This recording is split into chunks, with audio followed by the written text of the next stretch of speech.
Hey, everybody, and welcome to the Off-Farm Income Podcast. This is the YouTube version. Thank you so much for being here and joining us on our YouTube channel. Well, this is a great time of year for me. I get to interview all of the National Star Finalists for the upcoming FFA Convention. And my first two interviews have been with finalists in Agriscience. Always such fascinating interviews, partially because during the regular part of the year, I very rarely get to interview students who are doing their supervised agricultural experiences in research and in agriscience. But during this time of the year when I get to interview the Star Finalists, I get to do that, and I'm always blown away. And just like normal, in today's interview with Courtney Cameron, I can't keep up. She is telling me everything she's been doing, not just in college, but also in high school. And I'm just trying to process the Latin terms. It blows me away, the academic and intellectual power of these students who are finalists in agri research. And today's interview does not disappoint. So I get to speak with Courtney Cameron, who's coming to us from the University of Georgia and formerly of Lowndes County High School in Valdosta, Georgia. She's going to be talking to us all about what she's been doing in research and moving on up to that stage for the National FFA Convention. We're going to have that starting for you here in just a moment. Joining me today is Courtney Cameron, and she is coming to us from the University of Georgia in Athens, home of the, 4-0 Bulldogs. And she is a former chapter vice president at Lowndes High School in Valdosta, Georgia, and also a star finalist this year, a National Star Finalist in the category of Agriscience. Courtney, welcome to the show. Thank you so much for coming on. Absolutely. Thank you so much for hosting me. Well, you bet. There's so much to talk about outside of your SAE. I mean, the Bulldogs are 4-0. You're off to a great start in the SEC. That's got to be pretty exciting down in Athens. It is. Athens becomes just electric during the fall, especially when the Dogs are doing well. It brings everyone has a nice skip in their step. So it's great. Well, that is great. I always like to brag about my college on this show. I always talk about Montana State University, where I got my ag degree, but we don't have quite the, what would you call it, the cachet when it comes to NCAA football as Georgia Bulldogs do. It's something I think everyone has to experience. It's just an SEC football game. There's nothing like them. They're so much fun, and it's crazy. The entire town shuts down. It's awesome. I have heard stories. I've got some good friends who both went to the University of Georgia. They're still in Georgia, and I've met them actually through doing interviews with FFA students, and they've kind of told me what it's like in Athens when that goes on. I do want to experience that someday. Oh, my goodness. You've got to put it on your bucket list. It's great. I will. Well, there's other things to talk about. I always start off my interviews with students just by asking them to kind of tell us a little bit about themselves, just so the audience can kind of get to know who they're talking to and things like that. And with you, I think this may be the first time this ever happened, but I always ask our guests, our FFA guests, how old they are. So how old are you? I am 21. All right. And as of today. Okay, that's what I was getting to. So happy birthday. Thank you. Yes, the big 2-1. So my mom and dad are kind of freaking out, I think. Well, that is great. Now, so we're recording this on a Monday in the end of September. Today is September 23rd. So this episode, if you're listening to the Off-Farm Income Podcast, is actually airing on October 2nd. So by the time people hear this, you're going to have a couple weeks under your belt of knowing what it's like to be 21. Yeah, I'm excited because Athens has a lot of really cool craft breweries, and and I actually did a semester abroad and learned all about wine, and the wine industry is booming in Georgia, so I have so many opportunities to enjoy being 21. Well, now you can go and you can figure out what the other side of everything you've been learning about is with the wine and the craft brews. I know, right? And all that. Yeah. Well, very good. We'll have a fun night tonight. It's a Monday, so it's probably a tame night, but who knows in Athens? Yes. It's very tame. So plus I have meetings and stuff today, so it's going to be a very chill Monday for sure. Okay. Well, anyway, have fun, enjoy yourself, be safe. All the stuff an older person would say to you, all that. Yes. Okay. Well, let's talk about this really quick. So when you are not away at Athens, when you are at home, are you on a farm? Are you in town or something kind of in between? So I'm kind of between. I did not grow up in an agricultural family. I mean, way back in my family tree, we have farmers, but I did not grow up on a farm. I'm more of a suburbanite. But in Valdosta, once you outside the city, especially towards the south part of the county, as far as the eye can see, is row crops. So I didn't necessarily grow up in agriculture, like directly, but it's definitely something you see every day in Valdosta. Okay, so you grew up around it. Okay, well then, what brought you into the FFA? So that's kind of the funny story. In 7th grade, I was at Pine Grove Middle School. And on Wednesdays, we would have, like, our club days. So it was, like, a section, like a 45 cutout amount of time where you could go and all the clubs met. And I wasn't really involved in the club. And my friend Maddie, she was like, Courtney, like, you should come with me to this meeting. And I'm like, why? Like, I just wanted to sit and, like, read my book. I didn't want to do anything else. And she said, they have the best sweet tea you will ever drink in your life. And that's not an easy, like, that's a statement that holds a lot of weight. And so I was like, you know what?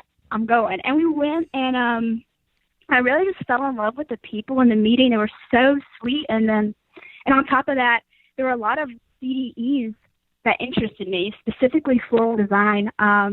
Growing up, I always did wreaths and arrangements with my grandma. And so I went up to the ag advisor, and I was like, hey, like, I want to join and do floral design. And he's like, okay. And then I went home, and I told my parents I want to join the FFA. And I just remember my mom saying, you're too prissy for that. What do you mean you want to do FFA? And so little did I know it was a path that led me all the way here, and it's crazy to think about. That is crazy to think about. That is a great story. Yes, Oh, go ahead. It started with a good old my ag advisor. He's always like, start with a red Solo cup of sweet tea, and I'm just like, yep, it's fun. It's been a fun time. All right, so I have a tendency to do this, but I can get distracted really easy. So, what makes the perfect cup of sweet tea? I mean, I'm from the Northwest, so I drink my tea with no sugar, nothing in it, just straight up. So, sorry. So, is it just the ratio of sugar to tea? I mean, how do you get it perfect? So that's the thing is, so you don't want it so unsweet that, like, your lips curl, but you don't want it so sweet that you can feel type 2 diabetes setting in. Like, there's a really good, like, median. I've never figured out the right ratio. Usually it's kind of like a hit or miss. I want to say my dad used to make it with, like, a cup and a half per gallon. Okay. Was, like, his ratio. My grandma, hers was more like a half a cup. But my ag advisor, I don't even know what his was, but it was almost on the verge of, like, type 2 diabetes. It was, like, right there on the line. But it's definitely a staple of Georgia. Anywhere you go, that's probably what 98% of people are drinking. Well, you know, it's funny when I get the opportunity to go down to the South and speak or do something with FFA. And I drink a lot of iced tea, so I'll rent a car and I'll be driving somewhere and I'll pull off at a gas station to get something to drink. And I drink a lot of iced tea here at home in Idaho, but when I'm down there, I walk in and I'm going to grab a bottle of iced tea out of the cooler, and it's hard to find unsweet, which is what I normally drink. But then all of a sudden there's these flavors I've never seen before, like double sweet and things like that. It's a total different world. It is, and it's funny. So my mom's actually from Wisconsin. And her sister makes, like, sun tea. Some, like, disgrace where, like, you put it out with the sun. And I'm just, it's weird. But yeah, it's funny. We when I was in middle school, we had this. I think he was a director of something. He came over from England. And we convinced him to try sweet tea, and he was just, he hated it. It was so bad. He's like, why is it cold? We're like, he came like December.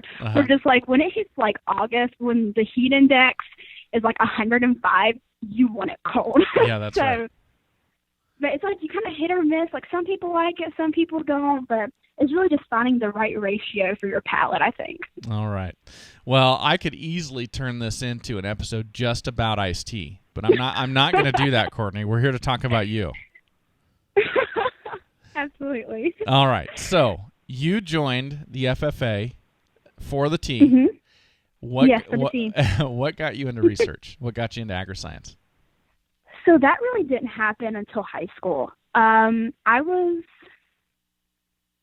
always been someone who loves learning. Mm-hmm. I love documentaries. I love reading. And so my FFA advisor, Dr. Corbett, he kind of like noticed this, and he was like, hey, have you ever thought about doing agriscience? And agriscience is a very big competition for Lowndes County. We compete all the time. It's just something we thrive at. And he kind of started talking to me about it, and it was kind of like a natural thing. You know, you brought together the scientific method, all the classroom concepts mm-hmm. that I've learned over the years, and mixed that with the passion that I was developing for the agriculture industry. Okay. And it really it clicked. You know, I think every single person, actually, my FFA advisor in middle school, I remember when I really started to get into FFA, I remember asking him, like, Harrison, like, what can I do with this?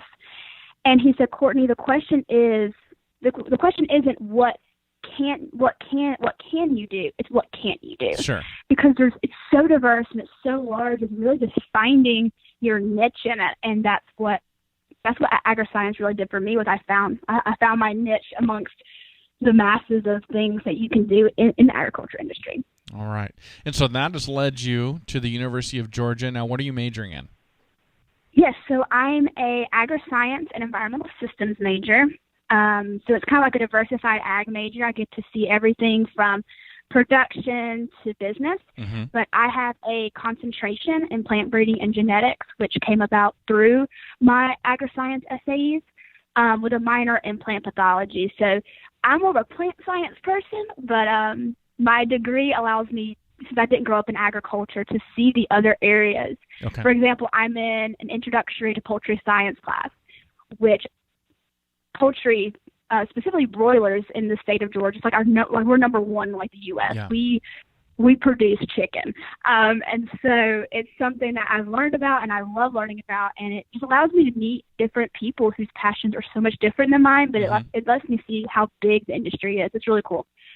Very cool. Well, I am fired up about your passion for ag. I think it's great we brought yes. we brought somebody into agriculture, and now you're so fired up about it.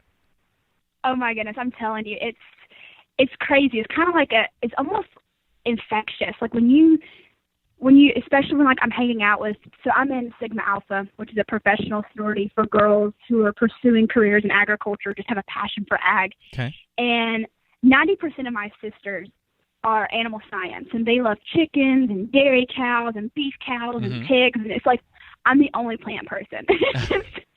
And so it's just so great because our passions are so different, but we just feed off the energy of just loving agriculture. It's really one of the best decisions I made was joining Sigma Alpha in college. It's been great. That's great. Now, that's interesting. So that's a sorority, right? Or is that okay? So that's a sorority, and then that is specifically designed for women who want to be involved in agriculture?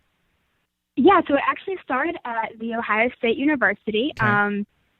There were several girls who were like, hey, like, you know, we want to join a sorority, but we don't want to, like, we want to be with a purpose. And so they were all ag majors, and they were like, hey, like, why not start one where we're just able to cultivate women going into sometimes very male-dominant dominant industry. So it's really great. It's been around since the 70s. It's smaller, mm-hmm. But we're across the U.S., and it just allows for us to be empowered by our sisters we have now, even our alumni sisters. So we have mm-hmm.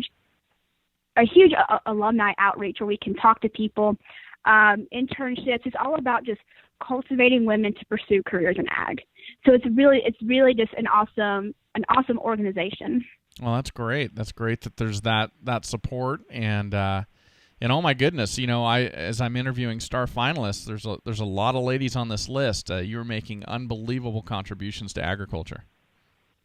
Yeah, it's, you know, we have girls who are business who are going they have like ag business majors. You have people who are going to dairy science, animal science, and it just specifically we focus on advocating.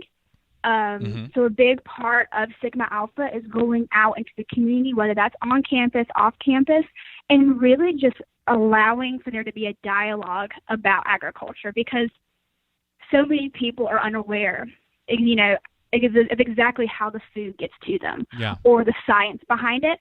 And so it's really cool because, we're just a bunch of females, so we're a little more approachable, I guess.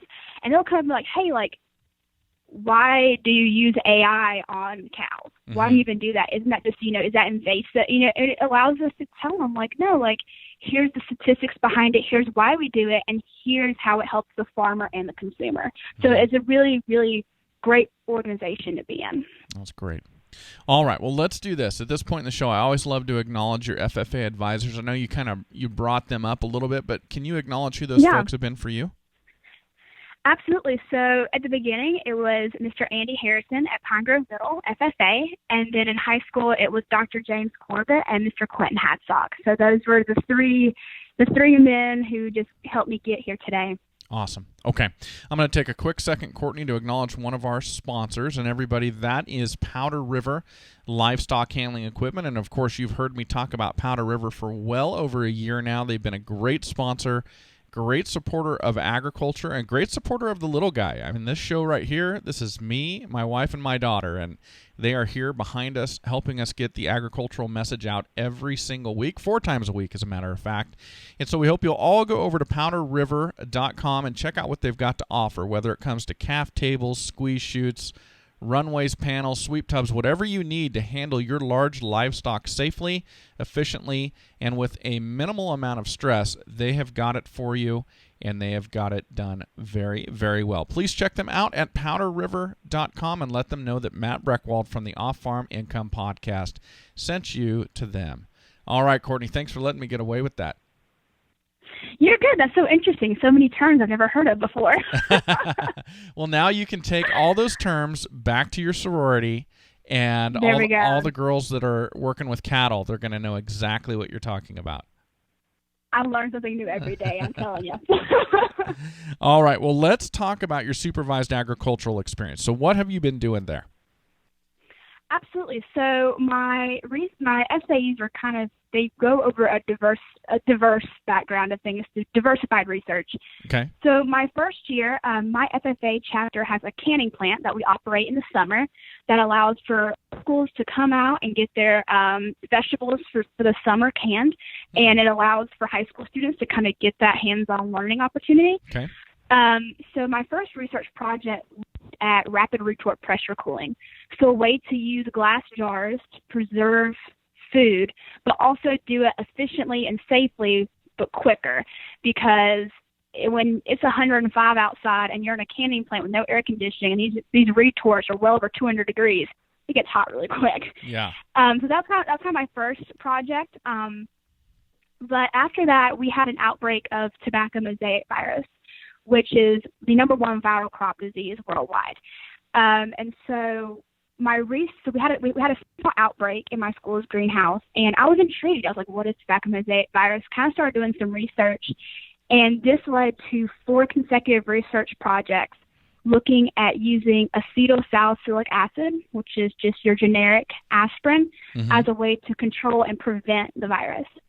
All that research I did actually led me to the University of Georgia, where coming in, I'm a Curo Honors Scholar, which is the Center for Undergraduate Research Opportunities.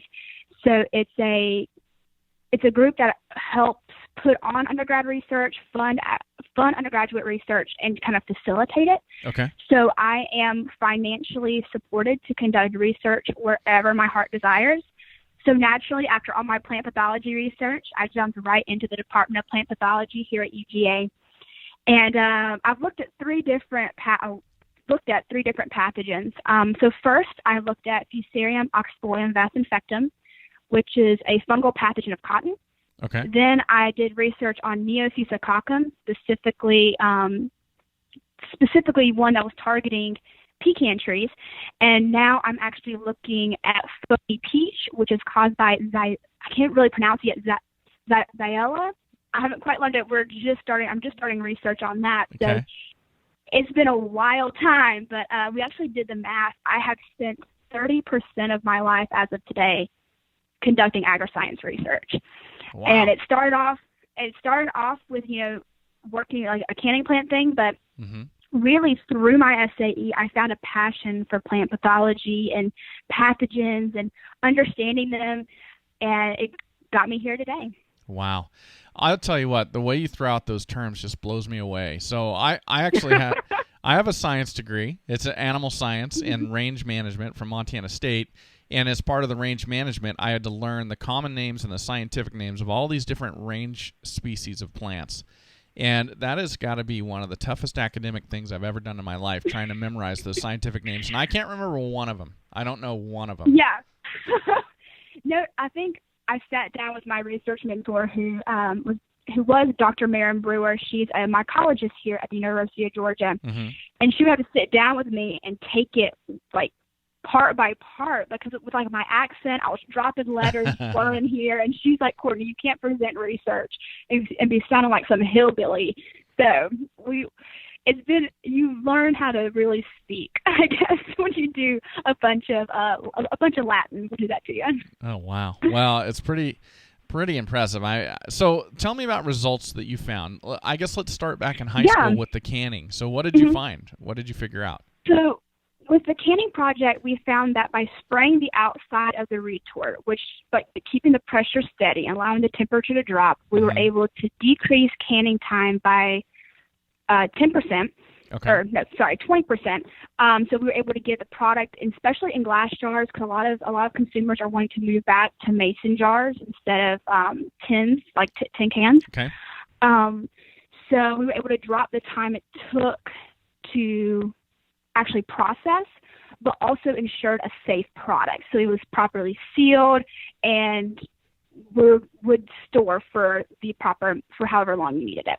Okay. So that was kind of like my introductory to agriscience. It really helped me understand the process, the record keeping, and what it takes to write the paper.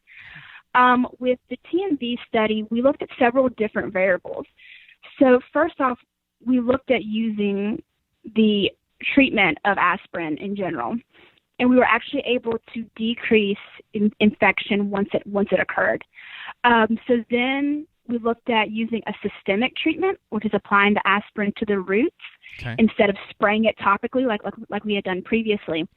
And that we saw that the topical was more effective, but only because with the systemic one, you would have to decrease the actual dilution, because it was kind of like restricting the roots. So the roots were only able to get the treatment instead of the nutrients. So like the roots were covered, and so they weren't able to exactly get nutrients and the salicylic acid. But then other than that, we looked at just using it in general. We found different methods of inoculation and looked at different times of year. And overall, we were able to determine that if you're a small grower, we haven't done it in a large scale. If you're a small home grower, you could use just your generic aspirin as a method of control and prevention for tobacco mosaic virus. Then I got into high school. Then I got into college. And so my Fusarium project looked at, so Fusarium is a fungal pathogen of cotton, and there's different races of it. And so basically the genetic sequences are different. And so the most aggressive is race 4, which we've detected in West Texas, and it just wipes out cotton. And cotton's a big, especially in Georgia, you can't really drive anywhere without seeing cotton. And so we were kind of looking at how the different races competed amongst each other to kind of predict, based on an increase in temperature to every year, it's getting hotter and hotter, what are farmers going to be able to predict? And also on a research side, what races should people in industry really be looking at solving? Which ones are going to be the bigger problem? But that research project actually got cut very short because we actually, out in Texas with a gentleman who works for APHIS, as well as down in Tifton, Georgia, they begin to notice terminal dieback of pecan trees. So essentially a beautiful green pecan tree with these brown polka dots in it. Okay. And we'd never seen it in pecans before. And they're like, hey, like, we need to figure out what this is.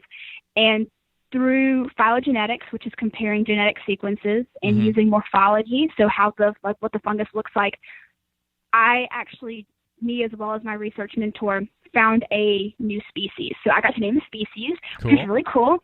Sadly, it's not Neopisococcum Courtney, I wish. It's actually Neopisococcum coreginum, so a Neopisococcum that specifically targets coreginum pecans. And right now I'm looking at phony peach, which I'm still really learning the basics of, but Dr. Phil Brannon, who does a lot of peach research here at UGA, they're trying to figure out a way to isolate it. So it's been very finicky, and so it's not really, in order to do research on any pathogen, you have to be able to isolate it. So using a leaf sample or whatever sample it may be and getting it down to the pure, this is the actual pathogen. That way you're able to test it in vivo and kind of look at how it interacts and how it works. Wow. So yeah, that's it seems it's been a long time. Like I said, 30%. So it's a lot for sure. Well, I can't even keep up. Oh my goodness. Well, I mean, it's really interesting because I was talking to my parents about it, just about my agriscience research and how I got here. And when you do agriscience research, it seems like a lot, especially looking back. But what's really cool about agriscience research that I think kind of sets us apart is when you're an agriscience researcher, you're an encourager, you're a connector, and you're also a problem solver. So you're a problem solver because, of course, like, you're conducting research. And I think what's really, and one thing that really is my passion is the encourager part. So when you're going out in the field and you're taking samples from a farmer or you're talking to a farmer about their problems, I think it's the greatest benefit to talk to that farmer, hear everything that they're going through, and be able to look them in the eye and say, I know it's hard right now. I know this is a problem. Please know we are backing you. We are researching this. We are trying to find a solution for you. And that's really where people are always like, you got to find your why in life. That's my why. Wow. I remember presenting my research to the Georgia Tobacco Commission president back in 10th grade, and to see his eyes light up at the potential that this research had, it's a feeling that I love it. And it's almost kind of like, it empowers you to keep going. And so that's really I think was really interesting about agriscience research, because you're also a communicator. So agriscience research really, you're able to connect the farmer and the consumer and science. So, your research has to make sense and it has to impact people. But also, I think we aid in kind of connecting, kind of bridging the gap between a modern consumer and the farmer, ensuring something that a farmer can grow and be profitable with, but also something that consumers will accept. So I think agriscience research in a nutshell is just what we need in the future to kind of help people have faith in their food supply and agriculture industry in the future. Wow, that is great.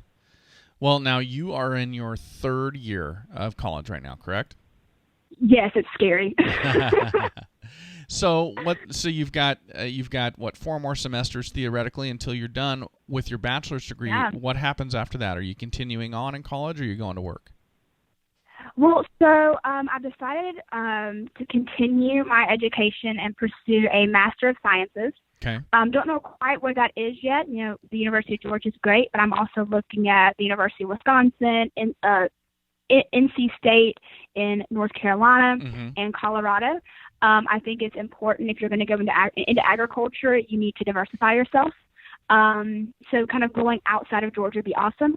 But then after that, I really want to work in industry, I think. We'll see. But just something that allows for me to be in the lab and do research, but also out of the lab, talking to people, whether it's a farmer or presenting research, whatever it is, but something that allows a mix of in and out of lab. But definitely agriscience research is a large component of my future, indeed. Very cool. Wow, that is exciting. That is really exciting. Yes. Well, so here you are. You're on the precipice of being on the stage with four of your colleagues, four of your peers in Agriscience Research at the National FFA Convention. What does being a National Star Finalist mean to you? It still hasn't quite hit me. It's crazy because I remember in ninth grade, when I first kind of started doing research, we had a national winner for the Star in Agriscience, Jacob Schindler. I think I was in like sixth grade when he won it, so I never really knew him. But I remember seeing the picture in my ag advisor's office, and I was like, wow, like, that's so cool. And it's kind of always been like this thing I wanted to do. Like, I want to represent the state of Georgia and be a national finalist. And it's probably going to hit me when like I'm in Indy. Yeah. But it's crazy. It's been this goal I've had for at least 4 or 5 years now, and to actually be here is insane. And really just to represent the amazing people, not only in the state of Georgia, but my entire region, just of the possibility and the potential in agriscience. Oh, that's great. That is fantastic. Well, it's such an opportunity for me right now to ask you, Courtney, for another student out there who's growing up in the suburbs, they're not necessarily growing up involved in agriculture, why would they want to choose the FFA? Why would they want to get involved? So really, there's many reasons, but number one, you're not going to meet any, like the FFA and the agriculture industry is home to the most genuine people. I see that in the FFA. I see that in the donors, sponsors, and people who come out to the different events we put on. And I think I've even seen it in the agriculture industry. So the past 2 summers, I've actually interned and worked for the Georgia Department of Ag down in Tipton, Georgia, which is closer to Valdosta. And it's something that you cannot escape. These people are just so amazing. So number one, you're going to meet amazing people who are going to empower you and motivate you. But also, you're probably going to find out something about yourself that you didn't even know. For me, if you would have gone back and told 7th grade me that I was going to be doing agriscience research, pursuing a career in agriculture, I would probably have laughed. But you really find just this new aspect about yourself, and you have all these people around you who educate you, motivate you, and really just pour into you and help you really pursue whatever passion or dream that you're actually discovering. So really, I think every student should at least take a basic ag class or go to one FFA shindig, whether it's a CDE thing or a convention, because really, I think there's this whole stereotype around FFA that, we're just sows and plows or whatever. But really, it's just so much more. And I actually live with 3 people who are not in the College of Ag. One's engineering, one's journalism, and one's business. So we're very diverse.